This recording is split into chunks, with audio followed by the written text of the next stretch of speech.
السلام علیکم، آداب۔ میں ہوں آپ کا میزبان خرم سہیل اور آپ دیکھ رہے ہیں پروگرام کتاب نامہ، اور چینل ہے آپ کا پسندیدہ چینل فریڈم نیوز۔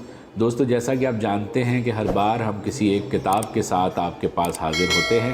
آج کی جس کتاب کو ہم نے منتخب کیا ہے وہ ایک بہت ہی شاندار لکھاری کی کتاب ہے۔ یہ میرے سامنے رفعت عباس صاحب کی کتاب ہے، اور یہ سرائکی کے، میں سمجھتا ہوں عہد حاضر کے ایک بڑے لکھنے والے دانشور ہیں، اور ان کے تراجم کو منور آکاش نے سرائکی سے اردو میں منتقل کیا ہے۔ اس وقت میرے ہاتھ میں جو نسخہ ہے یہ ایک حکایات کی کتاب ہے جس کا نام ہے چابیوں کا گچھا، اور فکشن ہاؤس نے اس کو چھاپا ہے، منور آکاش نے اس کا ترجمہ کیا ہے، اور یہ اپنی نوعیت کی ایک شاندار کتاب ہے۔ یہ کتاب قوموں کا جو وزڈم ہوتا ہے، جو معاشروں کی جو ذہانت ہوتی ہے، یا جو زندگی کا جو حسن ہوتا ہے، یہ کتاب اس کو بیان کرتی ہے۔ تو میں آپ سے آج چاہتا ہوں کہ اس کتاب کو متعارف کرواؤں۔ تو اس سے پہلے کہ میں تفصیل میں جاؤں، میں یہ بتانا چاہوں گا کہ ہمارے لوکیشن پارٹنر ہیں کافی وغیرہ، اور اگر آپ لذیذ کافی پینا چاہتے ہیں تو آپ ان کے ہاں آ سکتے ہیں۔ سوشل میڈیا پیجز پر اور ہماری اسکرین پر ان کی تفصیلات آپ دیکھ سکتے ہیں کہ کہاں کہاں ان کی برانچز موجود ہیں، اور اس وقت ہم کس برانچ پہ موجود ہیں۔ تو دوستو، رفعت عباس کی یہ کتاب لے کر آج حاضر ہوا ہوں۔ امید کرتا ہوں کہ آج کا یہ تبصرہ بھی آپ کو پسند آئے گا۔ فکشن ہاؤس ایک بہت معتبر ادارہ ہے جو بہت ساری مغربی کتابوں کے تراجم کے حوالے سے مشہور ہے، اور یہ کتاب گو کہ سرائکی سے اردو ترجمہ ہے، لیکن ترجمے کے حوالے سے فکشن ہاؤس کی خدمات کسی سے ڈھکی چھپی نہیں ہیں۔ گو کہ کہیں کہیں انہوں نے معیار پر سمجھوتا بھی کیا ہے، لیکن کلی حیثیت میں بہرحال وہ ایک اہم کام کر رہے ہیں جس کی ہمارے معاشرے کو ضرورت ہے۔ سرائکی سے آئی ہوئی اس شاندار کتاب کے حوالے سے میں چاہوں گا کہ جو مترجم ہیں انہوں نے رفعت عباس صاحب کا تعارف کس طرح کروایا ہے، اگر ہم انہی کی زبانی یہ تعارف سمجھیں اور سنیں اور دیکھیں تو مجھے لگتا ہے کہ زیادہ لطف رہے گا۔ تو آئیے میں آپ سے شیئر کرتا ہوں اس کتاب کے پیش لفظ سے ایک اقتباس جو کتاب کی پشت پر موجود ہے، اور منور آکاش نے یہ پیش لفظ لکھا ہے۔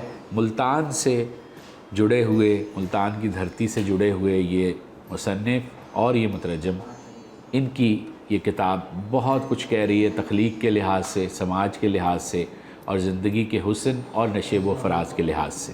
نئی اساطیر سازی دنیا کے کلیشے بننے اور ٹریڈ مارک میں ڈھلنے کے عمل میں مزاحم ہے۔ سچ بات یہ ہے کہ دنیا آج کے کارپوریٹ کلچر تک آتے آتے اپنی جنگ ہار چکی ہے۔ اب اس جنگ کو صرف اپنی اساطیر کے ذریعے ہی جیتا جا سکتا ہے۔ یہ وہ حقیقت ہے جو شاعر پابلو نیرودا اور ناول نگار گیبریل گارسیا مارکیز پر کھلی ہے۔ رفعت عباس بھی دنیا کو ٹریڈ مارک میں ڈھالنے کی کوشش کو توڑتا ہے۔ وہ اساطیر سازی کرتا ہے، وہ کرداروں کو نئے کام پر لگاتا اور ان کی تقدیر بدلتا ہے۔ کسی خطے پر طاقتور قبضہ گیری کے ذریعے زمین، دریا، پہاڑ ہتھیانے کی کوشش میں لوگوں کے دیوی دیوتاؤں کی جگہ اپنے دیوی دیوتا متعارف کراتا ہے۔ یہ ایک بڑے کارزار میں لڑی جانے والی جنگ ہے جو شاعر اور ناول نگار لڑتا ہے۔ شاعر بظاہر ایک چھوٹی سی حکایت گھڑتا ہے، مگر آگے بڑھتے گھوڑوں اور ٹینکوں کا راستہ روک دیتا ہے۔ اس کتاب کی ترتیب میں ہمیں بہت ساری حکایات کے عنوان ملتے ہیں۔ کچھ عنوانات میں آپ کے لیے پڑھنا چاہوں گا جس سے آپ کو یہ اندازہ ہوگا کہ اس کتاب کا مجموعی مزاج کیسا ہے۔ آدمی کے قانون بارے، چابیوں کا گچھا لائبریری میں، اندر کی بگی، حکیم، ایک عام سا آدمی، عاشقوں کے لیے، اماں بوڑھی، لوگ جو پیچھے رہ گئے، تنکوں والا پنجرا، 3 باتیں 5 آدمی، موت، 30واں سال، 3 انگریز، 1 شہر بونا ہو گیا، وہ صوفیوں سے ڈرتے ہیں، نیلے مرخ کی موت، ایک قدیمی ڈاک خانہ، ناول نگار کی موت، ملتان میں ایک رات کی حکایت، اور اس طرح یہ سلسلہ چلتے ہوئے آپ دیکھ سکتے ہیں حکایات کی ترتیب۔ اور یہ تقریباً 100 سے زیادہ حکایات ہیں، اور ان کی جو ترتیب بنتی ہے وہ تقریباً 76۔ اور اس کتاب کے مصنف رفعت عباس اس کتاب کے بارے میں کیا بات کرتے ہیں، اس مضمون میں سے میں نے یہ ایک اقتباس لیا ہے، یہ آپ کی نظر کرنا چاہوں گا۔ اس سے ہمیں یہ اندازہ ہوتا ہے کہ کس طرح ایک مصنف جو ہے وہ اپنی تخلیق سے اچھی طرح سے واقف ہوتا ہے۔ رفعت عباس صاحب کی یہ کتاب چابیوں کا گچھا میرے ہاتھ میں ہے، اور یہ حکایات کا مجموعہ ہے۔ اس میں سے ایک حکایت آپ کو پڑھ کے سناتا ہوں تاکہ آپ اس کتاب کا ذائقہ محسوس کر سکیں۔ وہ آدمی ہمیں شہر میں ملا، اس کے پاس بہت سی چابیوں کے گچھے تھے۔ ہم نے پوچھا تم چابیاں بیچتے ہو، پر تالے تمہارے کہاں ہیں؟ تالے ابھی بن رہے ہیں، اس نے کہا۔ چابی پہلے بنتی ہے، تالے بعد میں بنتے ہیں، یا کبھی نہیں بنتے؟ پر بات ہمیں سمجھ نہ آئی۔ ہم ہنس دیے۔ وہ سڑک کے کنارے بینچ پر بیٹھ گیا اور بولا، گھر پہلے بنا، دروازہ اس کے بعد، اور تالا بہت بعد میں۔ یہ چابی پہلے بن گئی تھی۔ یہی چابی تھی جو جنگل میں لگی تو گھر بنا، گھر میں لگی تو دروازہ ابھرا، دروازے میں لگی تو محبوب در پر آیا۔ یہ چابیاں تو پہلے دن سے ہی بن جاتی ہیں۔ جیسے یہ رستہ ایک تالا، مسافر ایک چابی ہے۔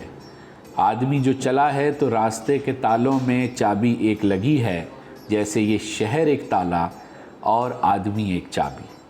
ہمیں چاہے اس کی پوری بات پوری طرح سمجھ نہ آئی، پھر بھی ہم نے چابیوں کا ایک گچھا اس سے خرید لیا۔ تو دوستو، آپ نے سنا کہ کس طرح رفعت عباس ایک خاص رومانوی نرباہٹ بھرے انداز میں زندگی کی دانش کو آسان کر کے ہم تک ترسیل کرتے ہیں، ہم تک پہنچاتے ہیں۔ ابھی حال ہی میں ان کا ایک ناول سرائیکی زبان میں شائع ہوا ہے، جو اسی طرح کا تہذیبی مکالمہ ہے، اور اب وہ اس کا اردو ترجمہ بھی فکشن ہاؤس چھاپ رہا ہے۔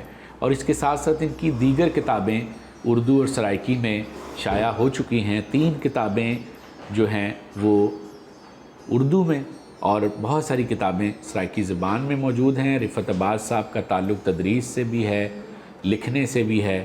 وہ ایک شاندار، میں سمجھوں گا کہ بلکہ مجھے یہ کہنے میں کوئی عار نہیں ہے کہ وہ ہمارے لیونگ لیجنڈ ہیں، اور ایسی شخصیت سے ملنا اور ایسے قلم کار کی کہانیوں کو پڑھنا نہ صرف ہمارے لیے فخر ہے، بلکہ یہ تخلیق کا وہ احساس ہے جو کہیں اندر ہمارے دل کے نہا خانوں میں اترتا ہے۔ اگر آپ زندگی کو خوبصورتی سے بسر کرنے کی خواہش رکھتے ہیں اور دل کی نرماہٹ میں مزید اضافہ چاہتے ہیں، تو آپ اس طرح کی کتابیں پڑھا کیجئے، جیسے کہ چابیوں کا گچھا۔ دوستو، امید کرتا ہوں آپ کو یہ ریویو پسند آیا ہوگا۔ اگر پسند آیا تو اس ویڈیو کو لائک کیجئے، شیئر کیجئے، ہمارے چینل کو سبسکرائب کیجئے، اور ہمیں اپنی تجاویز سے نوازیے۔ مجھے کتاب نامے سے دیجیے گا اجازت۔ خدا حافظ۔